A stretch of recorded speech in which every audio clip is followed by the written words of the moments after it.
It's Friday, January 23rd, 2026, and I need you to do one thing before your mind tries to talk you out of what your eyes already know. Take a screenshot, save it, send it to yourself. Because this is one of those rare frames in time when the world quietly pivots, and months from now, when people argue about when it started, you'll be able to point to the exact instant the spell cracked.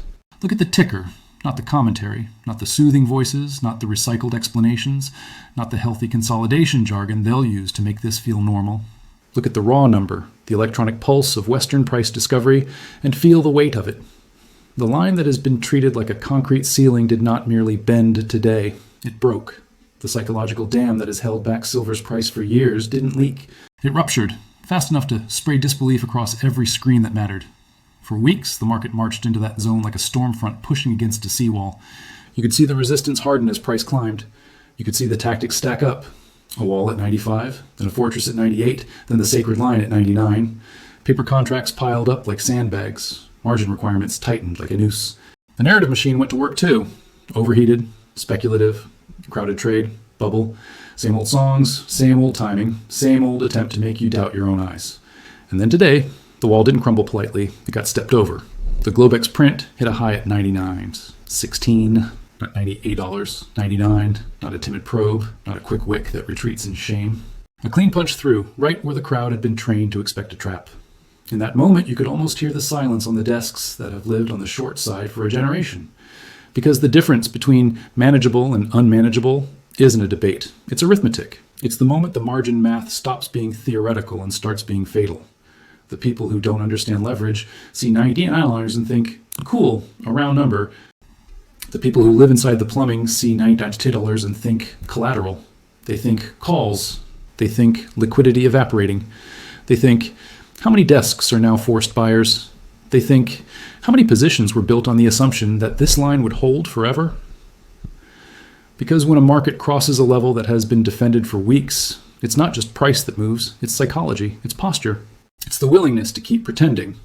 But if you're staring at New York like it's the whole world, you're watching the caboose, not the engine. The engine has been roaring on the other side of the planet, and it's dragging the train whether Wall Street likes it or not. While the West has been staging a careful dance on the edge of triple digits, Shanghai has been living in a different reality. That's where the real magnet is. That's where the market has been signaling, louder every day, that the Western price is no longer the only price that counts.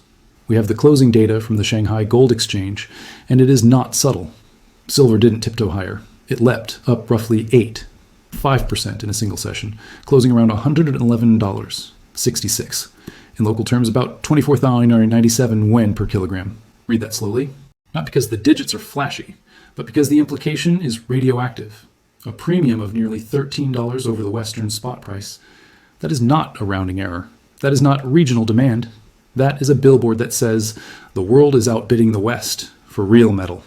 A spread like that is not supposed to exist in a properly connected global market. If the pipes are clear, if the metal can flow, if settlement can happen smoothly, spreads like that lie for milliseconds. Every arbitrage algorithm on Earth sees it and screams the same command. Buy low, sell high. No opinions, no ideology, just mechanical hunger. Buy New York at 99, sell Shanghai at 111. That's a spread so large it makes even cautious money itch. And when that trade exists, it doesn't invite capital politely. It summons it. This is the part where the paper wizards run out of tricks. They can print contracts, they can print claims, they can print promises stacked on promises, but they cannot print physical ounces. They cannot conjure bars into existence. And arbitrage is only risk-free on paper until the moment you realize the trade requires delivery, shipping, inventory, and time. The Shanghai Premium is telling you those real-world constraints are binding. The pipe is clogged. The metal cannot move fast enough to equalize prices. So when you see Shanghai paying $111 while the West debates $99, you're looking at two different worlds colliding. One world is claims and liquidity and good delivery definitions. The other is willingness to pay for the thing itself. And when the rest of the world is willing to pay more for something real, real things flow. Vaults get emptied. Supply chains reroute. Inventory migrates to the higher bid, the way water runs downhill. That is not a theory. That is commerce. That is physics. Now picture what that does to the Western short side. They're trying to cover in a market that is being drained. They're trying to source physical while the global premium shouts, send it east. They're trying to cap a price while the planet rewards anyone who refuses to sell at that cap. This is why breaking 99 isn't just a number. It's a sign that control is shifting. It's the sound of hands slipping off the steering wheel. You want to know why the dam broke today on a random Friday in January? Because the market finally decided to treat the solvency problem as real. Leverage is not an idea, it's a binding constraint. When silver rises $1, somebody's book gets tighter. When it rises 10, somebody's risk model gets rewritten in blood. When it threatens triple digits, the conversation stops being could and becomes must. Must reduce, must hedge, must cover, must buy. That's what a squeeze actually is. Not a meme, not a slogan, not a victory lap on social media, but the market forcing the overconfident side to pay up, one panicked purchase at a time. Every forced buy is a match. Every match lights the next one. The higher the price runs, the more the trapped side has to buy to survive. The chart looks like a rocket, but the cause is older than any modern market. Fear has a bid. Insolvency conversations change behavior fast. Predators smell weakness and they press. Hedge funds press. Family offices press. Sovereign pools press.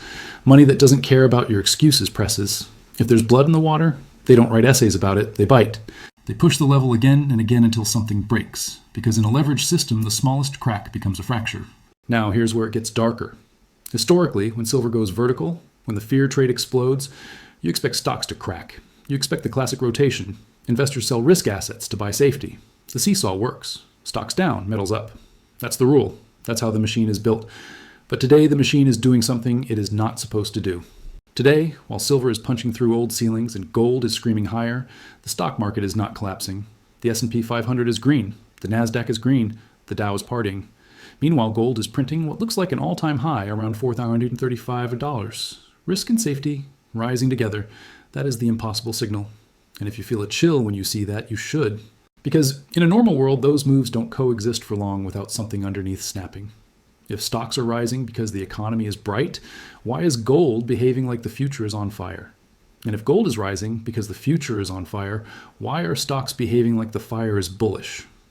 There is one answer that makes both charts make sense, and it's the answer people avoid because it sounds dramatic. The currency denominator is falling. The unit you measure everything with is shrinking so fast that it makes everything priced in it look like it's rising.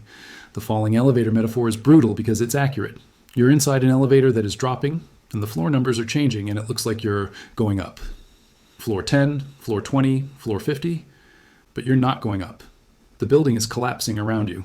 In a currency-driven melt-up, the assets aren't necessarily getting more valuable. The measuring stick is getting weaker. Stocks can rise because people are fleeing cash. Gold can rise because people are fleeing cash. Silver can rise because people are fleeing cash. Everything can rise together if the thing being sold is the currency itself. That's what a hyperinflationary melt-up looks like at the beginning. It doesn't arrive with a single trumpet blast. It starts with an everything rally. It starts with correlations snapping. It starts with people cheering because their portfolio is green while their groceries quietly get more expensive, their rent quietly creeps up, their insurance quietly spikes, and the gap between feeling rich and being rich widens without permission. Economists have described a crack-up boom as the moment the public loses faith in currency and rushes out of it into anything that feels more real.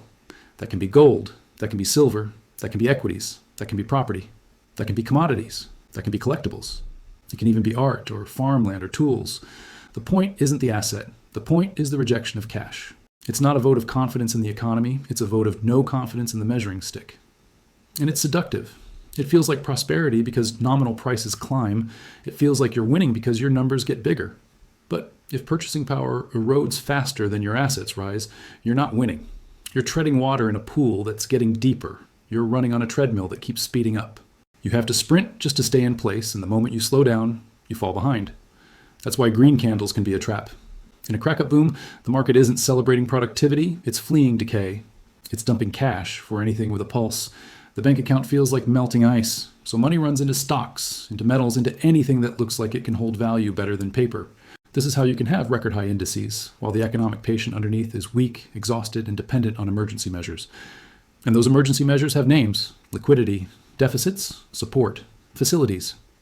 Temporary, which is central banker language for until further notice. When enough new money is created and pushed into the system, it doesn't sit politely in savings accounts. It searches for a home. It flows. It floods. It competes to get out of the asset that is designed to be produced in unlimited quantity. So yes, you can see stocks rising while metals rise, if what's really happening is that cash is being rejected.